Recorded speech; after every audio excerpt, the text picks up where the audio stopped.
Hey, again, talking about long distance relationships and my experience with that. Uh, wanted to say that when you look at the odds or the reasons why anyone would go to some other country to find a bride or a significant other, you have to kind of explore not only your options but their culture, their ways of living, uh, how they are able to take care of themselves, what they're bringing to the table, et cetera, et cetera.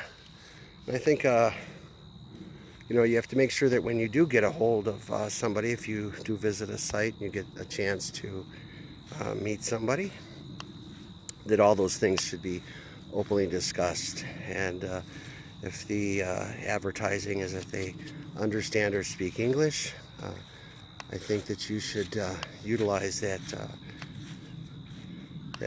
conversation time, to come to an understanding before you would just jump and go on off to the Philippines uh, to see what it's all about. Uh, because I was talking to this particular person, I, of course, wanting to learn more about the culture and the ways of how things go and what people do there, uh, I was more than surprised. It seems like it's uh, kind of like it is a paradise visually, even in the viewing of the females that live there. Some of them even parading that type of beauty around, just kind of like swaying and showing you the goods. It kind of reminded me of that movie Untaken, where the women just go up on stage and, show what they got, that type of thing. But if that's all you're going there for, or that's what you're looking for, it's definitely there. What you're not looking for, even for those though that are not looking for just that and want somebody that's a good housekeeper, a good cook, fantastic conversationalist, maybe has some instrument talent, things like that, um, you're going to have to weed through all the rest.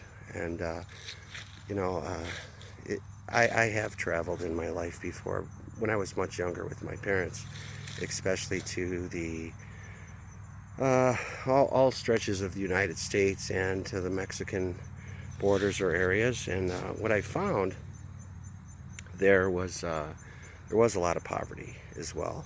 So I'm familiar with that, and I'm familiar with a lot of the parasitic types of things that are going on because they there don't have what others might. So what I found um, by looking at all these YouTube pictures and other sources of information in the country is that is very prevalent there. You know, you're going to get a lot of people asking for help. You know, it'd be like in our country. There's people here in the United States that sit on corners and panhandle, and they're homeless as well here. So those of you that have that big heart and you want to help, you do, whether it's here or somewhere else. However, have you ever, if not experienced it, just heard of it, that there's those that do that and then they have more than they lead you to believe? They're actually begging for a living, but they're doing quite well in doing that. And I think that we sometimes think that, this simple country where there's a lot of beautiful women are not doing that. And actually they're using, like they say in the expression as it goes here, use what your mama gave you. They're doing that, and they're doing that quite well. And they're doing that without guilt. They do it as if, you have more than they do, so what's the problem? Why do you have issues with us trying to get some of yours,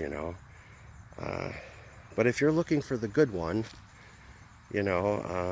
I don't know if they would say go to church, even in the Philippines, or look for that, a Christian type person that just has more integrity, and that they're not really trying to, say one thing but living a double life, because my experience is that I'm thinking this girl next door, even in the Philippines, was in fact Christian, and that she would not do any of the things that the others there might do.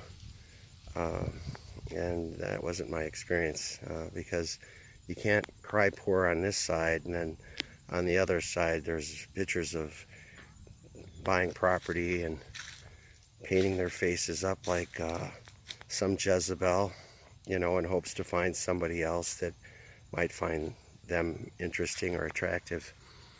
It also seemed like to me that, that in that experience, it seemed like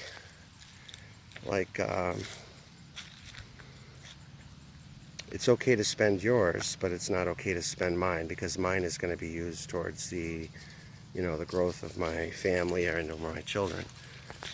So we'll spend your money since you have more than I do, and I'll spend mine the way I want to spend it and towards my family. So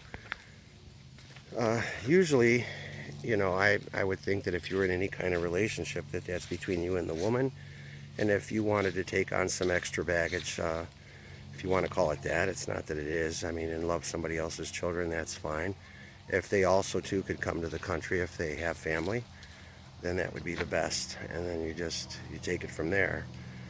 But if you go there and you're flattered because somebody 20 years younger than you finds you attractive, or tells you that you are, it does do something to the ego, because we don't hear that here. If you're 60, to get a 55-year-old that would say that is one thing, but when you got a 35-year-old or 37-year-old saying that, you have to do the math. If you're waiting on her annulment, if that's what she wants you to pay for, and that takes 5 to 7 years, and you're 60, that means by the time you're 67, you'll get a yes or no answer. But in that course of time, you better not be with that person unless you're on the sneak. But there's a lot of expense, it seems, that it's not just a certain amount and then that's what it takes to get somebody here. That was my brother's experience, because they worked together, they were both on the same page, and they made it happen. But if there's all these red flags or obstacles in the way, then you better be aware of some expense that may not even pan out the way you would want it to. I believe that there's a lot of immunizations that have been mentioned that would be highly suggested that you do that. And so, of course, if you're in another country, there's some expense associated with that too. So that, the flight expense, the paying for somebody to weed it all out for you, and even though they do that, it's up to you and that individual to discuss any of the finances and how much it's going to cost and who's going to pay for what. But it's probably unlikely that that person has been saving since they were younger to make that transition. And if they did, that savings is intended for their family and whatever, and not for the purpose of just coming to the United States and being happily married with a Western person. But I also said too, doing the math, if they're say 37 and you're 60, in 20 years, if you're 80, if you live that long, biblically it says that a man's days are 70 and 80 if he's mighty. So if you live to be mighty, she's only going to be a 57-year-old woman. And of course she would have what you left behind, and hopefully you would do that for her. But see, that's why they do it. They don't do it so much because you're so handsome or so good looking or so smart or intelligent. It's because they understand that it would behoove them to get with you, because in their time in life, like they're all of a sudden be my age, right? You're gone and they're well to do. They got what you left behind. They can return back to their country and live pretty good. So that's not so bad to do that or to understand that. But if you're looking for love and for integrity and for pure in heart, I don't care if you're in that country or in this one, that's not easy to find. And one way or the other, it seems like we as men pay for that. But I don't think we should go about it with just stars in our eyes. We have stars in ours and they have dollar signs in theirs. So if that's what it's all about, and it just seems like, you know, like I said, my brother got lucky. There's several other guys there, I'm sure, that do. But the majority, and you can try me on this one, Google it. See how many scams are going on in that country towards Western men or other countries, and you're going to see the percentages are very high, in the 80% and 89 percentile. So that's kind of hard to figure out. How do you figure that out? Who's telling the truth? Who's lying? Who's doing what and why? And you know, the why part, I think, is because there's a need and that there's an objective. But my initial attraction to the country was because I heard that that's where the best wives would be.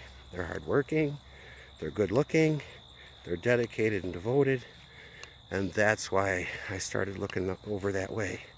However, a lot of them are good looking, and you can't tell the devil from the angel. You know, it's not like they're all walking around, the bad ones, with horns and pitchforks, or the ones that are good are wearing halos. So it's just a good idea just to know this much, is that they can have the plain face and the innocence in the morning, and in the night they're dressed like a Jezebel, and they think that that's a good thing because they do get attention, mine, yours, or anybody's. But I don't think that that's very becoming, you know, for a woman, you know. And it's the sad part is that they would do that or have to do that in order to survive. So you learn a lot, you know.